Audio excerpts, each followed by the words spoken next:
You're okay. We started? Well, I started recording, but yeah? like I'm gonna cut out. No, don't cut it. Keep it out of it. Okay. Every cough. Anyways. I think you had an ice cap too last year.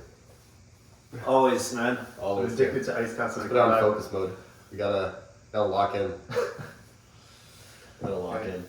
I can check my phone here. 2 Gen Z. Yeah, all good. Okay. So I guess we're just gonna start with me talking about how last year after doing the podcast, you ruined my year. So you're not gonna do the, hey guys, it's like this is way long. No, we're planning right now. No, I'm gonna do an introduction. Oh, I see. Okay. And then afterwards, we're gonna start with basically like a recap of last year and why you ruined my life. I'm kidding. Yeah, I was gonna ask. That was gonna be the first question I asked you actually. And then afterwards, we could just talk about like your stuff, what happened. Your past year, because you talked about like bikepacking and all that kind of stuff, Japan and everything last year's podcast. And if we have time, we could talk about like next. Well, we'll probably talk about next year for a bit, and I'll try to hit around 40 minutes. Is that? We can do 40. We can do fucking 4 hours. That's you, Stanley. You know, it's all you. Okay. It's recording. I think we're recording. Right? Yeah, just making sure. Yeah. I don't want my phone battery. It's power saving. Yeah. What's it on? Is it good? Is it good? Yeah, it's good. Yeah, it's like 70%, so it should be good enough for at least an hour or so. Sorry. Okay. Hey. Take us away, sir. Okay. Hello, everyone. Welcome back to the Zesty Zoy pod. It's been like 9 months, but we're finally back. Hopefully for more than one episode. Hopefully monthly episodes or weekly episodes, but we'll see. We're joined by Samir. Last time I recorded a podcast in Toronto, it's with Samir, so. It was yesterday. You know, we're just going back to back. Yeah, it's a pleasure to have you back on. Thanks, man. Tell me how I ruined your year. Okay, I guess we just did no introduction, just go straight away. Yeah. Talk about how Samir ruined my 2025. Yeah. So I guess just basically after last year's podcast when he gave an inspirational, motivational speech about how if you want your max FTP or something, you gotta go uphill. I remember this. So I remembered. So that's why pretty much after I went home, I just started looking at everything to make my year as uphill as possible. Well, it turned into Everest kind of. So basically I signed up for a half marathon in March, the New York City one. That's where I first met Rohill actually. Oh, yeah. And the reason I did that, before, like November, October, 2024 is that there was like a big 50K going on, but I'm like, I hate trail running, I hate ultras, I'll just sign up for this instead. Yeah.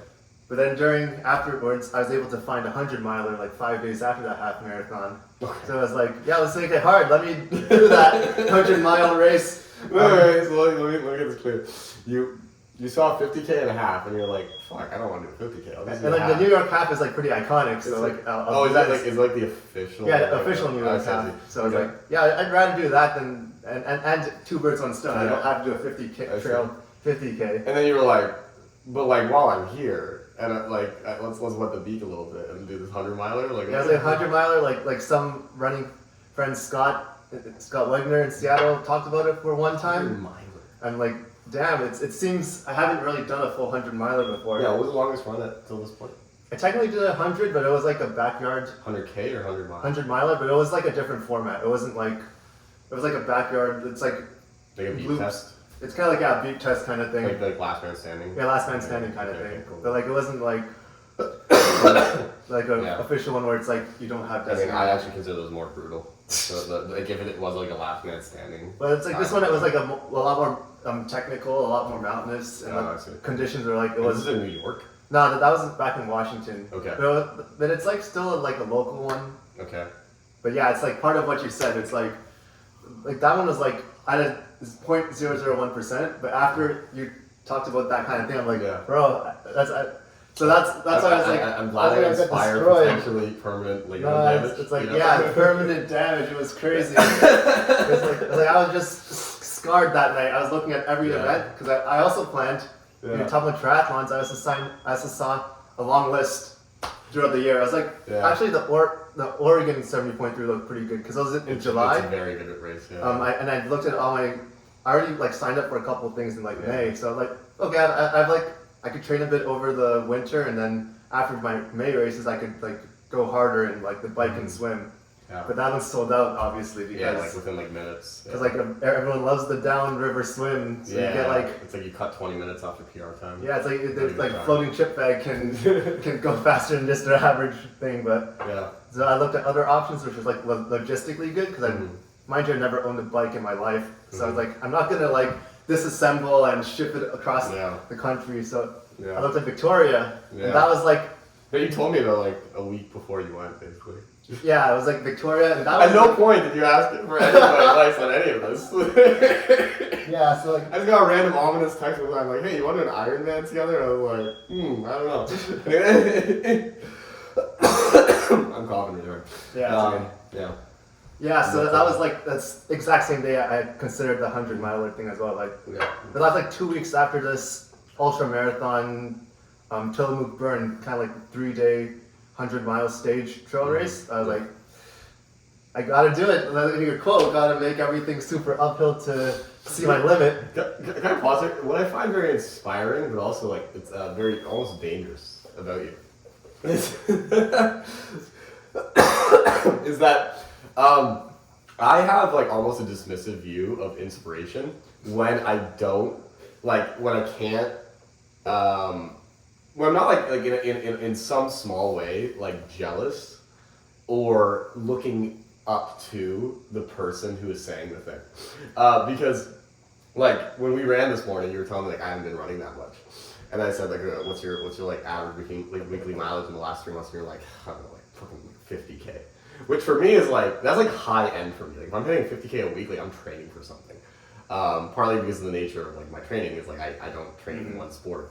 But the point being, I was like that's quite a bit. And so you heard what I said, and it's always hilarious. Like I never really realized when someone's like really taking what I'm saying. This is like a passive statement. It's known me since university. Likewise. Likewise. And the thing is, like, if I was in your position, I'd be like, oh, like, that's like a really cool thing you said, Samir.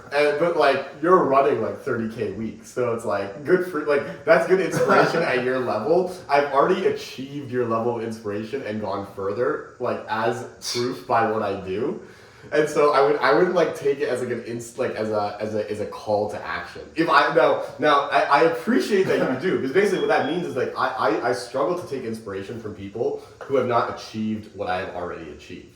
As in like if I meet someone who's getting in a triathlon and they're on a good trajectory, but they're still like far away from like where I am, they can say like all the inspiring words in the world. It's not going to touch me, and maybe it should. Like maybe I should learn things from people who are like maybe like not exactly where I'm at, is they probably have a lot of wisdom, but it's just like not how my mind works. Like I need to hear from someone who's like far exceeded me, and I can be like, yo, how did you get there? Like I want to know. You exceeded me, that's why I take all your but I have not exceeded you in many physical feats, and so it's like the fact that you take inspiration from like my words is shocking.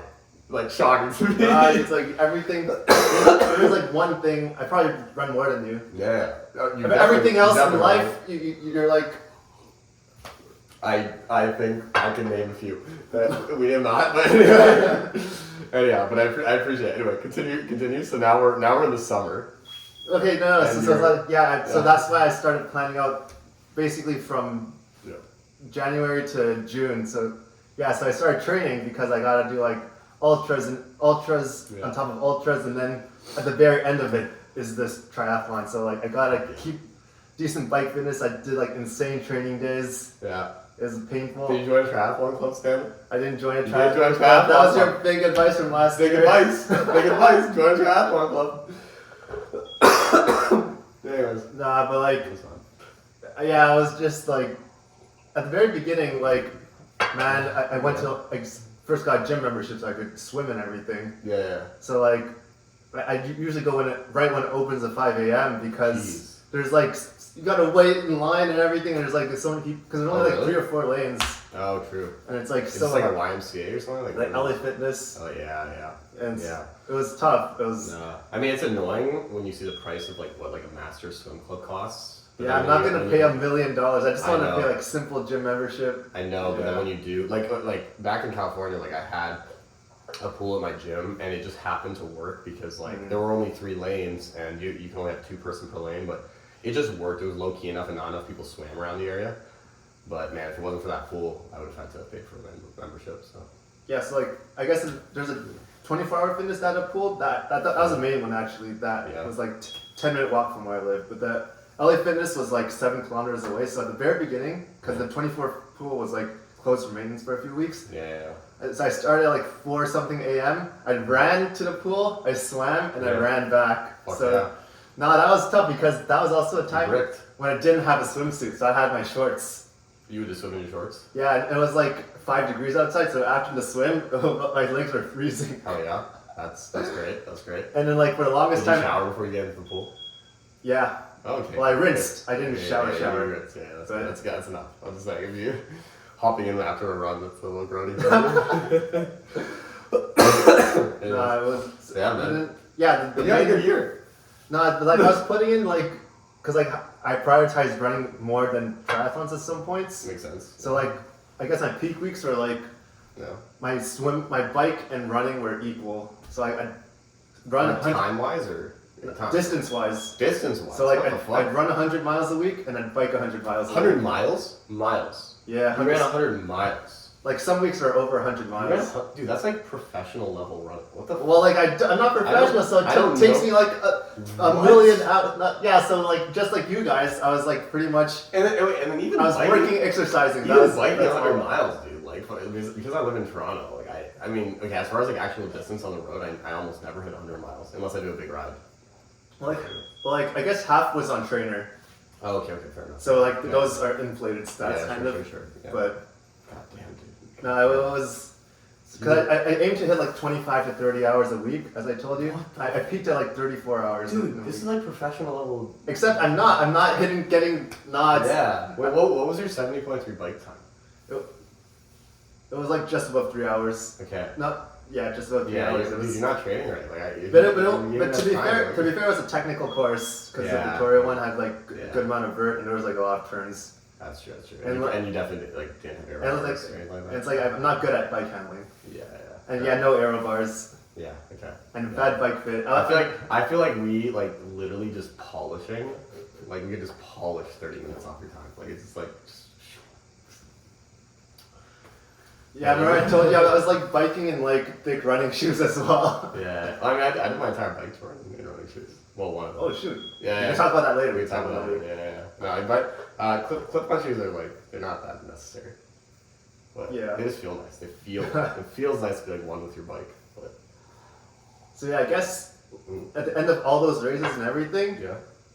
and especially since the triathlon, I put so much bike and swim into it. Yeah. And swim got canceled. So like Unfortunate. all those ultras, regular marathons, all those races, I did pretty bad in, relatively speaking. Almost like it's too much. The triathlon, I did pretty bad because there was no swim. So I was Yeah. like, why am I training all of this? Yeah. And the end result is just It's not whatever. It's like I paid thousands of dollars, Yeah. not thousands, but like Yeah. over $1,000 Yeah. for these race fees and everything, and I'm not even Yeah. happy at the end. It's like, Yeah, you gotta work at Databricks.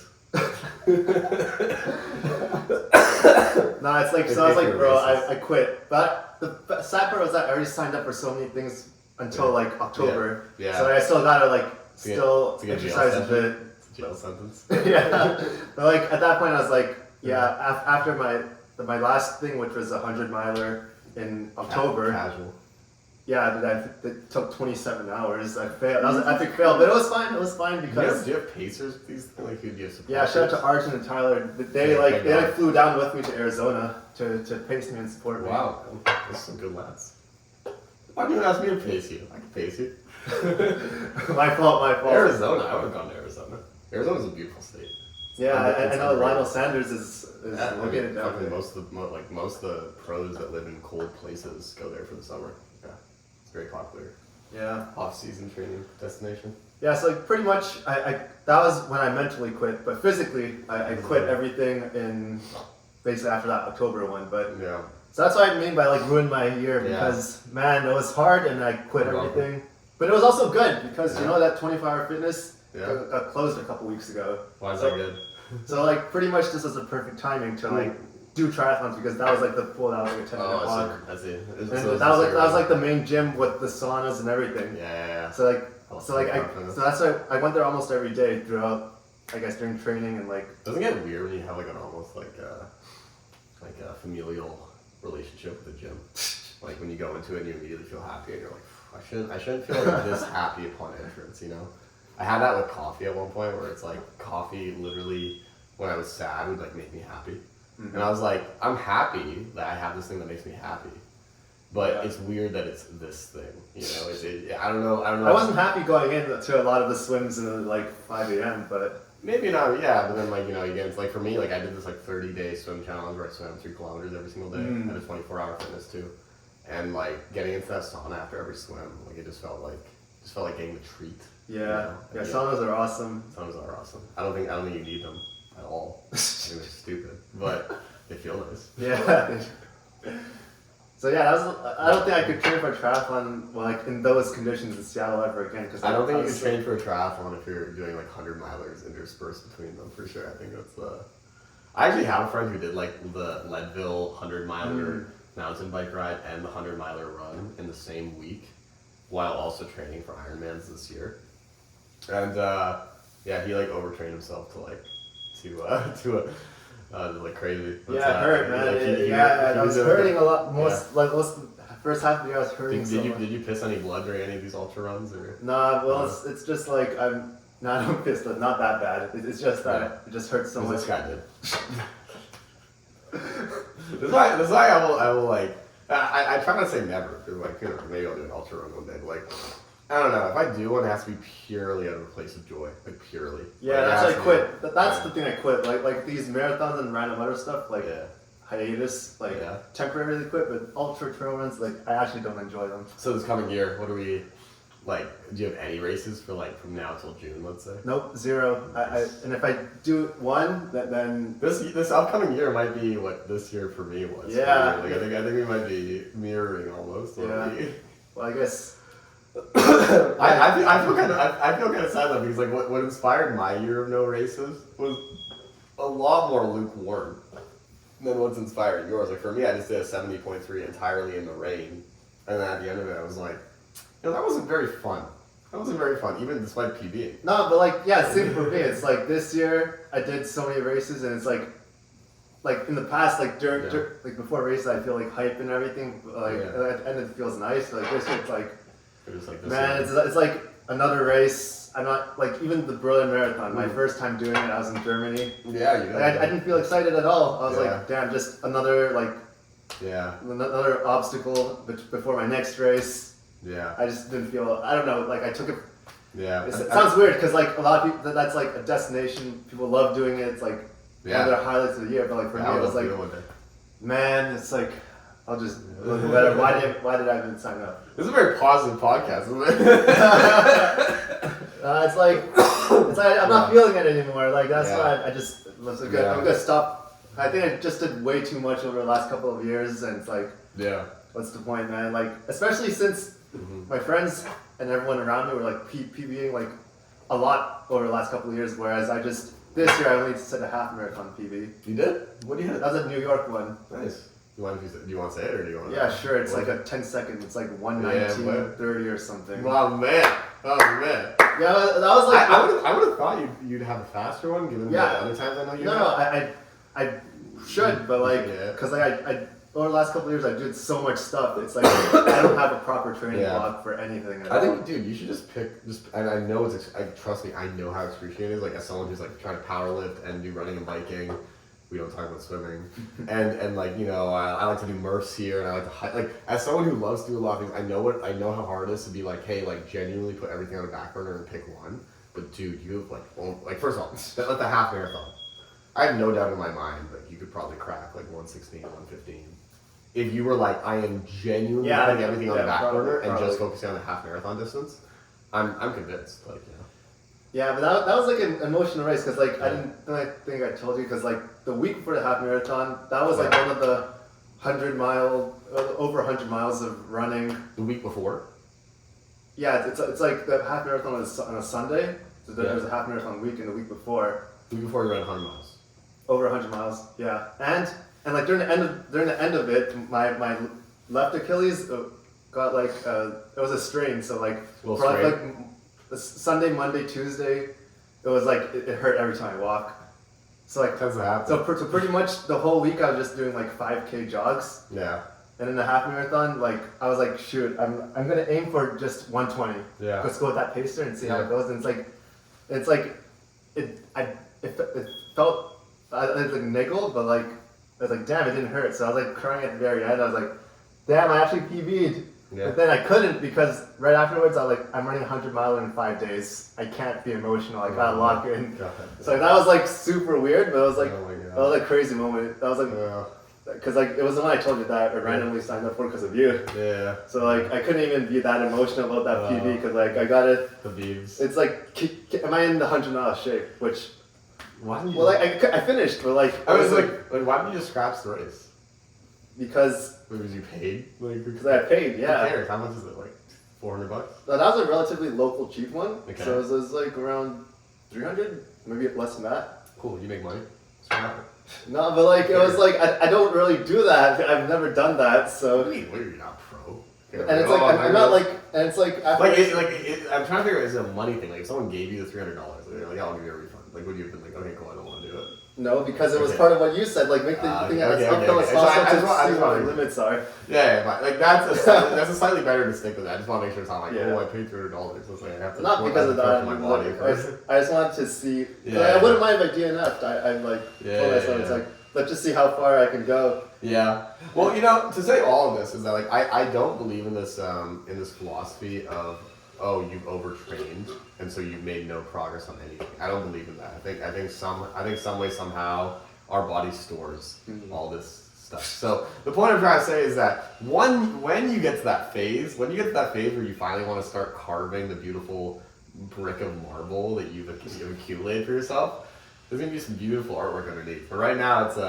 it's very very messy chunk of marble that we got. Yeah. So like, without you, I wouldn't have these moments. Yes. It was painful, but like it was a That's good experience. Glad It to was good inspire, man. So yeah, I don't really want to talk about myself for too long. I guess. enjoy it.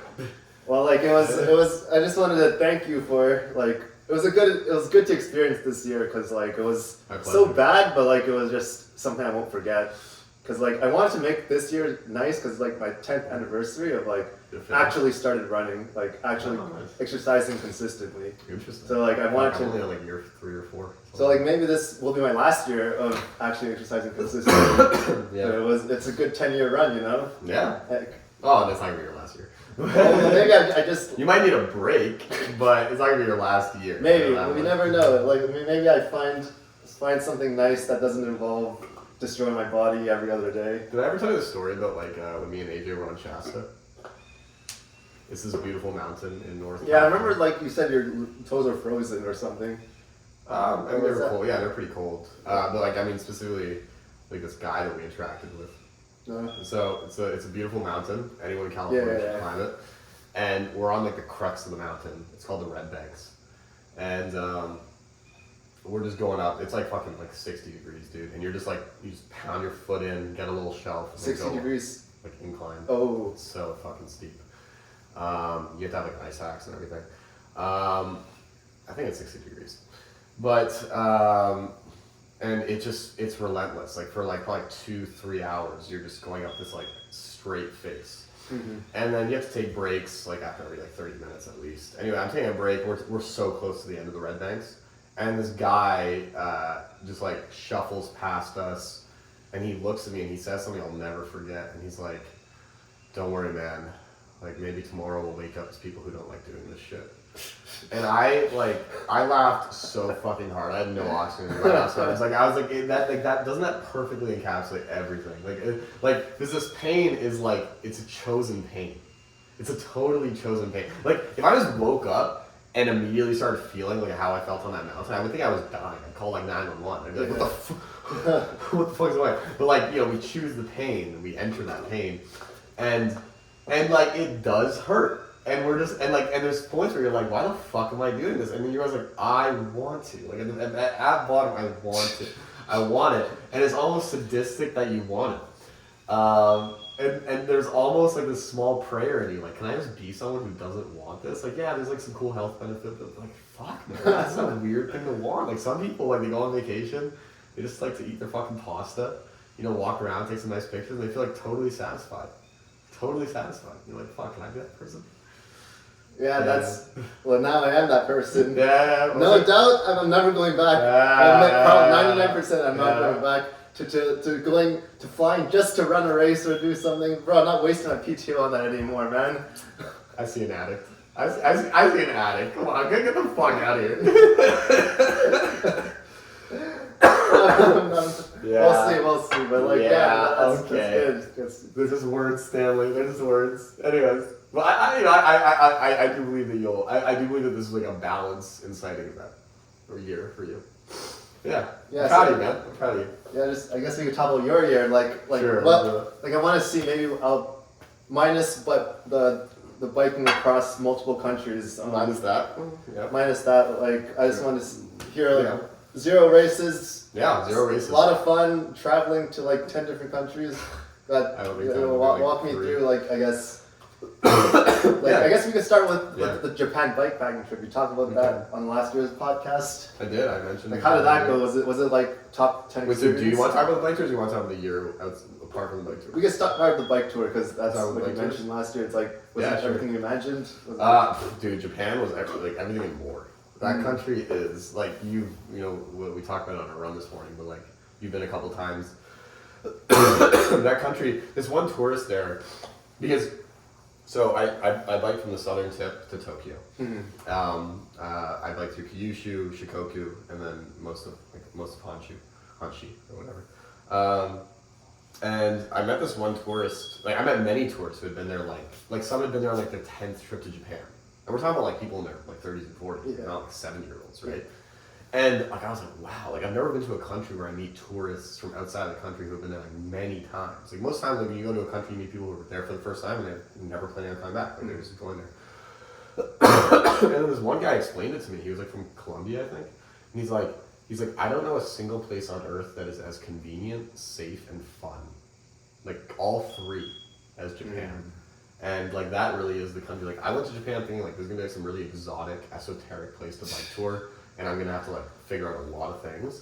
And there were some things like that, but holy shit, dude, that country was just built for bike packing.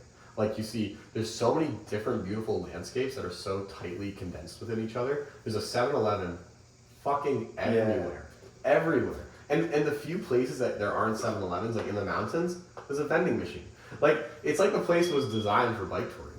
And the roads are insanely clean. There's no crap on the road. Didn't get a single puncture the entire ride. Damn, really? 16 days of cycling, not one puncture. Just an incredible place. People are super friendly. People say they say the people there are introverted and shy. I didn't get that. I think they're I said that they're antisocial, but I actually find that they're they're more introverted, meaning you just have to be the one to instigate conversation, and then if you do, they're more than happy. They're actually you're a novelty to them, especially me. I was this guy in bike clothing and goofy glasses with a bike with bags on him. So they were very often very interested in talking to me, and super helpful. It's such an honor society, man. They're not trying to scam you ever. They're not trying to haggle you. Yeah. I have I actually had a predisposition to not liking Japan going in, because I'm not really into anime, and I thought the culture was a little goofy, and so I was I don't think I'm gonna like this place. I'm just going there to bike. Dude, I have fallen in love with this country. The people are amazing. The landscapes are amazing. I'm not saying it's perfect, but I just had a crisp pleasure of the time. Loved every aspect of it. The biking was fucking incredible. The single best bike ride of my life was on this peninsula in Shikoku that, when I die and go to heaven, I think Shikoku will be my heaven, frankly. Andrew Gamble, I don't know if you know him. Yeah, I know he did some bike packing in Japan, too. Yeah, he went to Shikoku, did, a week of bike packing. I was, following his stories, it just, took me back. He explored Shikoku a lot more than me, and I think he did his entire bike tour in Shikoku, but, yeah. Yeah, I saw you went to onsens almost every day. Dude, I was so nervous about onsens. So I'm a very model guy. I grew up whenever I go to the locker room, I wear a swimsuit, I wear something. I never go naked. And then a month before my trip, I'm I gotta get used to this. This is something I want to do in Japan. It's a cultural experience. And so at my triathlon club, I started going to the showers completely naked. And so all the other guys would normally do it. I was the one guy out that wouldn't. And I was like, you know what, fuck it. Anyway, so I get to Japan, I'm like, okay, this is what we're here for. And after the first one, I just got so used to it. Like, I thought I'd go to like 1 or 2 onsens on my trip. I think I counted like 11.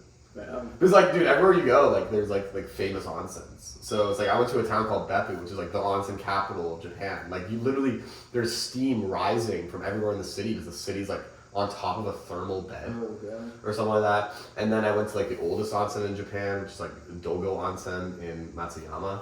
Really cool, underrated small city in Shikoku. I went to this onsen town called Atami that's just outside of Tokyo. It was my last stop before Tokyo. Just, dude, onsens, like, they're just like a way of life. Like, it's like, and also as a bike tourist, right? So like, sometimes I'd have a host, like a couch surfing host ready, but like maybe it was in the weekday, so they weren't ready until like 5 p.m. And then I'd finish my bike ride by like 2. And I'd be like, I'm sweaty, and like, find an onsen, pay like the equivalent of $4, and then you basically have a spa. You can sit in for as long as you want. I would like chill for like an hour, you know, relax after a long bike ride, get my clothes on, and then like take like a 2-kilometer bike ride to my house. It's fucking great. Yeah. Incredible time. This is this is a great country for bikepacking. Like I think if you're into bikepacking, it should be your first international destination. I think you should start with like some local ride, but your first international bike tour, do yourself a favor and go to Japan. Yeah. Yeah, so was that your first like international one? Yeah.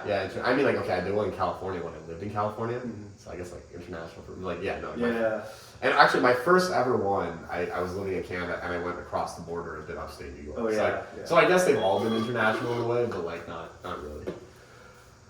I guess you did a second one this year. And I did a second one, yeah. In Europe, so I guess you say you recommend Japan first. So how is Europe compared to that? Europe is great in that like bike touring is so nonchalant there. So in Japan, if I stopped at an intersection with my bike or I like go into a lunch spot, everyone's like, oh, who are you? What are you? What are you doing? Like you're like this novel foreign creature. Whereas in Spain, every time I stopped at a restaurant or stopped at a hostel, like no one asked what I was doing. Like it was obvious what I was doing. It wasn't rare. You know, you meet a lot of other bike tourists. So I did Spain, and I went from like Barcelona to Malaga, and like half of it was on like the Eurovelo 8, which is like a known bike touring route. Like there's basically like 12 different Eurovelo routes in Europe. And so if you go on these routes, like you're gonna commonly find bike tourists. I was like a little in the off season because I was doing it in November, but I met other bike tourists. Like a lot of hostels I stayed at, I saw other bike tourists. So it's not the rarest thing in the world, and so that makes it very convenient and conducive. Like no hostel has an issue with your bike if something went wrong and I have to get on the train. Because it's like on the way, so there's like stuff set up, or it's like I mean, like again, like, we're talking about crossing an entire country, so it's not like like there's like bike stations every 10 kilometers, but it's like like you're not in the middle of nowhere for too long. Whenever I was in the middle of nowhere, it's because I took a detour. Like I took a detour to go through the mountains to get to Granada, but the point being is that like it's just very well set up for you. Like it's not like Japan wasn't, but like in Japan, I definitely knew like there's not bike shops everywhere. In fact, like when I saw a bike shop in Japan, I would stop just to make sure like, okay, do I need anything? Because it was like that rare. Like if something went down, I knew like I would need to figure things out. I need to figure out an Uber or something like that. Whereas in Spain, like I was like, there's gonna be a bike shop somewhere. Like it's not that hard. Like I found a service where I literally could pick up a bike anywhere in Spain and drop it off anywhere in Spain. That doesn't exist in Japan. That doesn't exist in like 90% of countries on Earth. Yeah. But in Europe, like, you're gonna find that. So nice. It was very, very fun. I would say like it had less of a novelty factor than Japan, but it definitely had more of a party vibe. I was hosteling most nights. Like in Japan, I was like couch surfing and using cheap hotels. Yeah. But I was hosteling a lot in Spain. So like I had such shit sleep because, you know, I'd finish my rides at like 2 or 3 p.m. But then the night will not end until midnight minimum. And that was me like cutting it short. And then also I couldn't leave that early. I would try to leave at like, 7 a.m. in the morning, but like stuff didn't even, like cafes wouldn't even open until 10 or 11 a.m. So if I left too early, I wouldn't even have a lunch spot. Oh. So Spain was like a place that like the day started late at night. And, nice. Yeah, it was a fun time. I guess speaking of cafes and whatever, like how's the nutrition options in each? How does it compare, like Spain versus Japan? Like, are you?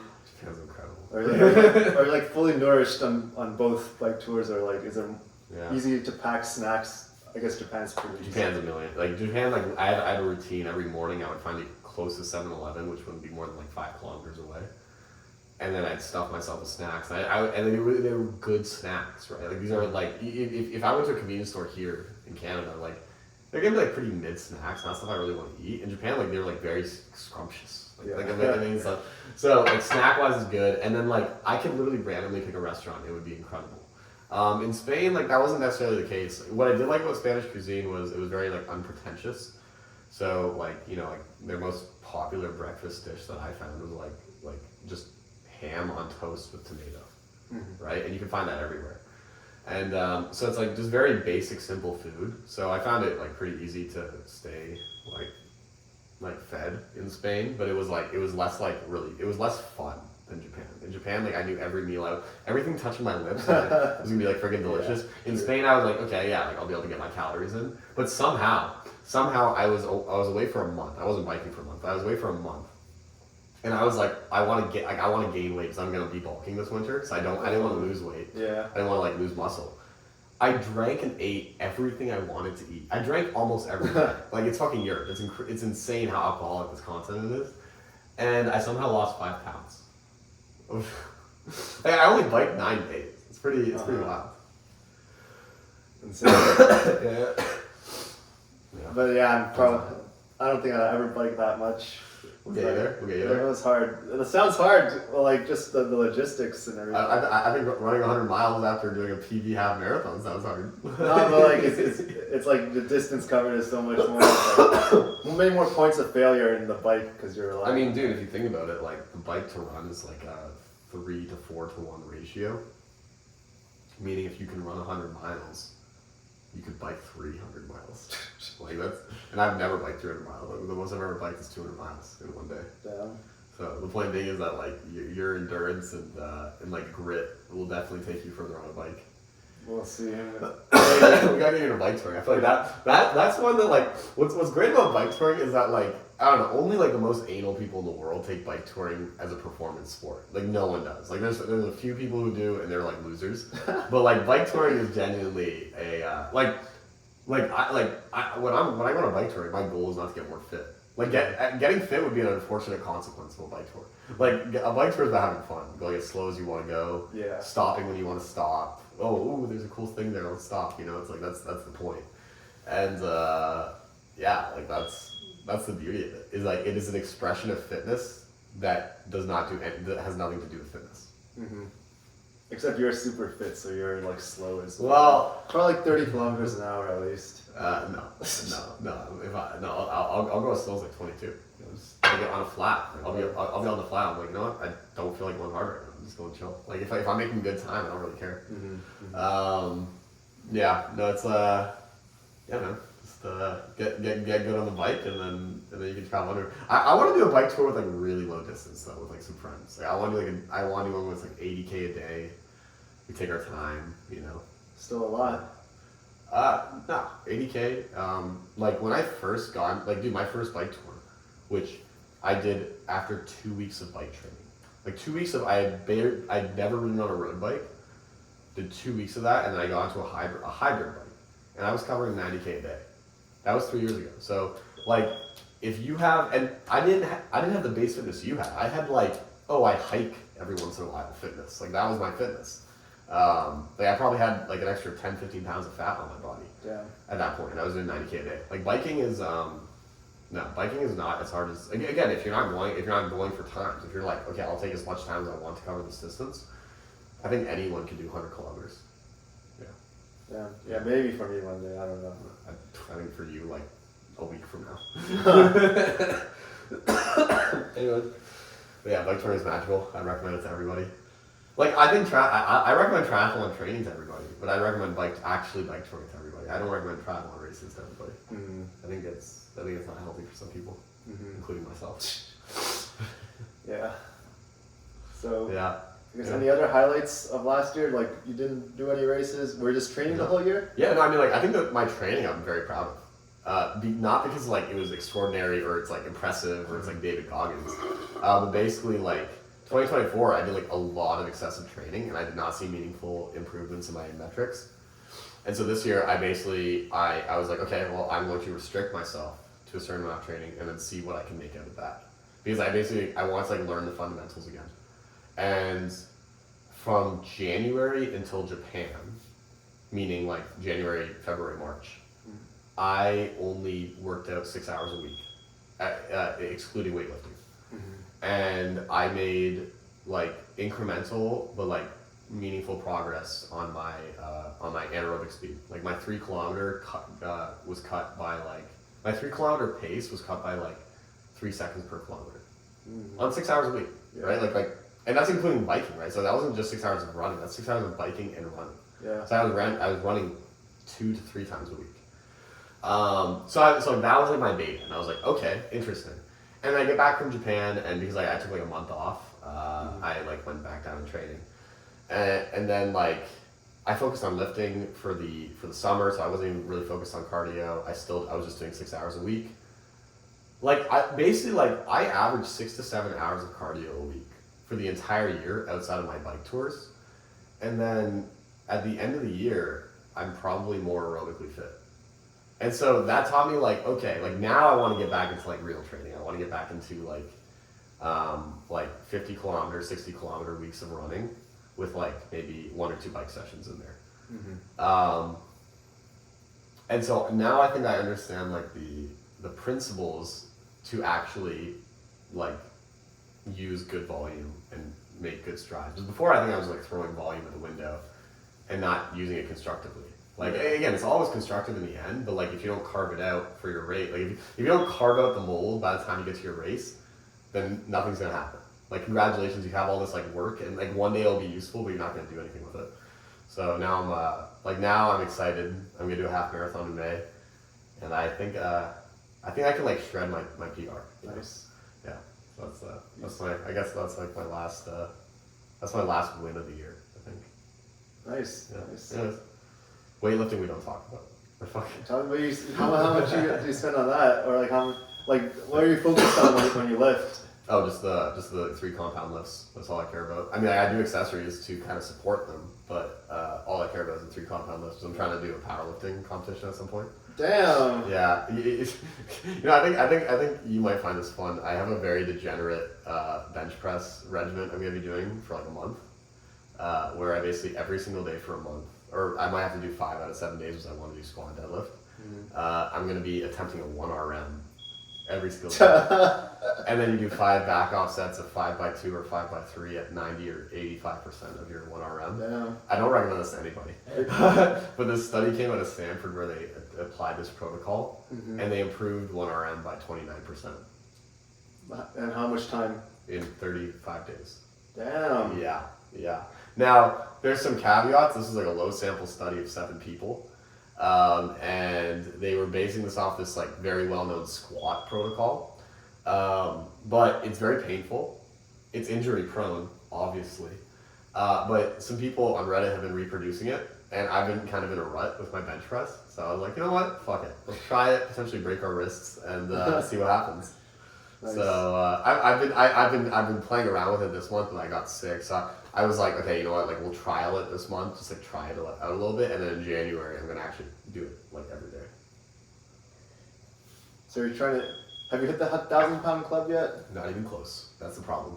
Not even close. Fucking not even close. I'm probably eclipsing 800 pounds at this point. It's fucking hard, dude. It's hard to do it if you're not trying to put on a lot of weight, right? So like for the longest time I was trying to like stay under 165 pounds. And now I'm like, you know what? Fuck it. I'm just gonna put on weight. So now I'm gonna go for I'm gonna try to slowly build to 180 pounds. But you don't want to do it too quickly, otherwise you're just getting fat. Yeah. Dude, fucking bulking is harder than cutting. Like eating a lot of food is just like it's more annoying than just like, you know what, I'm just gonna not eat that much and just like ignore it and like watch TV and fucking ignore it, you know? Yeah, I did like a bulk and cut in the summer because like I pretty much mentally quit everything except I had a High Rocks thing. Oh, you got a High Rocks thing going? Well, like in October I did the Toronto one. Oh, nice. So, but like I was pretty much weak from before because I didn't do any strength training during the ultra and triathlon stuff. Yeah. So yeah, I put on like I think around 10 pounds. Nice. In what period of time? In like around 10 weeks, so around like a pound a week. Yeah, that's good. But like, yeah, I was eating like ice cream so often. I feel like ice cream might be the hack, yeah. Like I don't know how much was the muscle and how much was fat, but like Yeah. I was going to the gym a lot. Yeah. I was, but yeah, I guess High Rocks is a lot cardio based as well. But like I still wanted the basic strength to do it because I didn't really have it. How was the High Rocks? It was fun. It was fun. It was a good change. It was like, remember I told you how like racing was like dreadful and boring. Like Yeah. High Rocks thing was actually pretty exciting. It seems like a cool community. It's like it's like so different. Like when I'm just running like pretty much at threshold, and then I do up the stations at like super high heart rate, and like it's just. Is that ideal, running a threshold for those 1Ks? Yeah. Yeah. Or it's like you want to be like, I guess the best people are like pretty much at like zone 3, zone 4. Yeah. For most of it, cause it's, Yeah. But yeah, I like the most scary part was like not knowing if I can do like the sled pull, cause like my back is like my weakest, or like relatively speaking. Yeah. So like that did it. Nice. I was like running was like my strongest. Running and rowing was my strongest, cause like I used to row a lot, but. Oh, you used to row? Well, I was in dragon boat and stuff, and like I always did rowing when I go to the gym. Yeah, but dragon boat's a whole different movement. Doesn't even use your legs, or you lever on your legs. For like practice, we'd use the rowing machine. Oh, really interesting. Yeah. I had no idea. I always thought it was like a completely opposite thing. Like, so I did rowing in high school, but it's extremely little upper body, like just that final little upper body, and it's all lower body. Yeah. And dragon boating is like all your upper body. Yeah, I don't know, but they at least did rowing for at least some benchmark and some practices stuff. Nice. So. Do you know what your 2K time is? 2K? I've never done a 2K test. Okay. Well, at least I don't know, but like for High Rocks, it was 1K, and it was like I think it was like sub 350 for High Rocks. So it was pretty good, but like it was cool. But like it was fun. Like I'd recommend it to you because like you lift a lot in your cardio. And you're a cardio machine, so it's like just getting the transition good. It's like brick runs, except it's like in High Rocks they call it compromised running. It's because it's like after doing like I don't know a lot of upper body or like a lot of lower body strength based. No, I've explored CrossFit, High Rocks, like those things. My problem with CrossFit is it costs too much. And then the thing with High Rocks, like High Rocks, like it's like hard. It's literally hard to get into the events. Oh yeah. I think it's cool.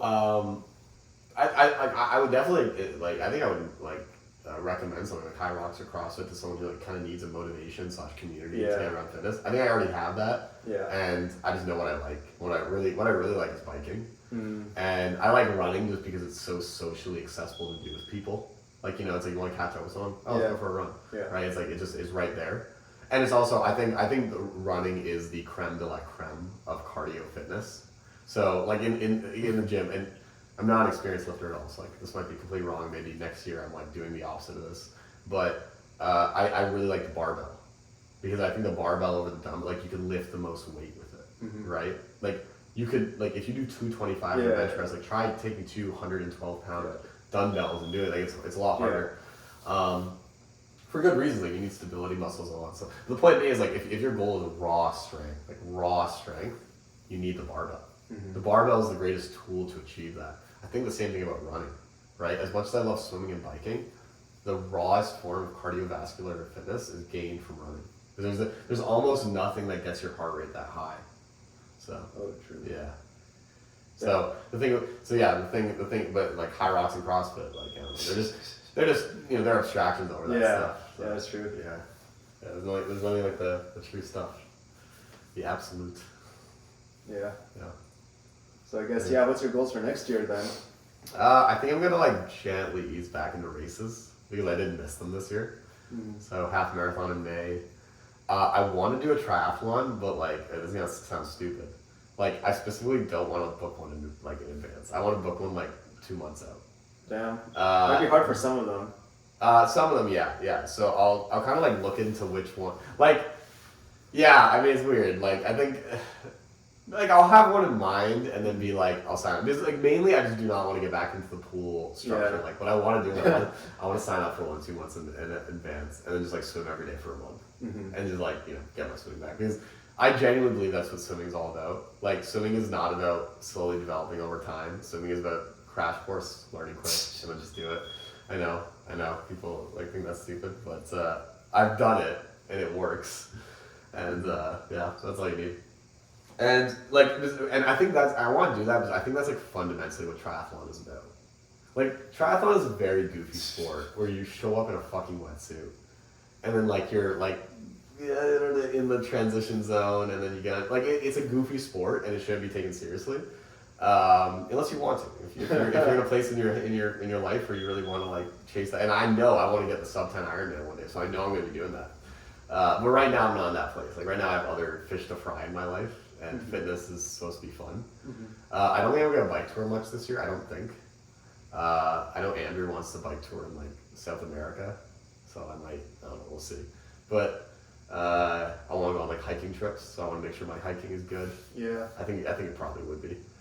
Yeah, if you're good at hiking, you might want to look into like trail running.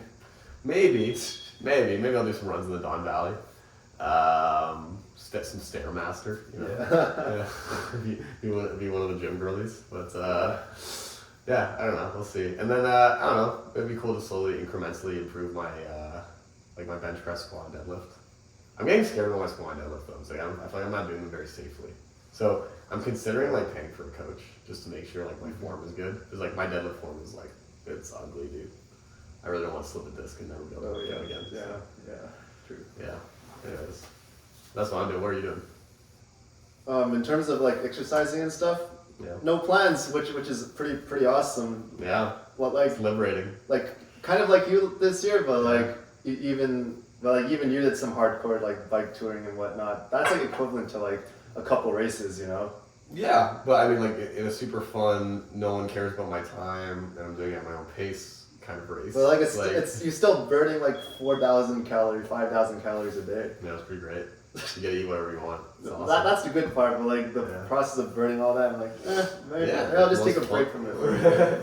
Just give your body some good homeostasis. Yeah, I just want to. Probably told you and a couple other people, but like I want to get into like competitive Pokemon TCG. Hell yeah. Or like do a lot more of it because that's something I wanted to do a long time ago. But of course I didn't really have the budget, or because I was too young to like pay for like. Because like usually when you build decks, it's better to like pay for singles than RNG packs. Yeah. So like that's something I want to get more into, and like I just want to. Yeah.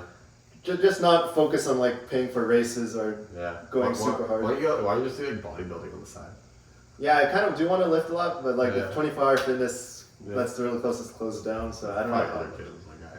There's other gyms, but like it's not within the Stanley longest budget. Apologies for technical difficulties. There was like around 10-15 minutes of candid footage, but phone storage got full. GoPro or whatever company, if you're watching, listening, please sponsor me. Hell yeah.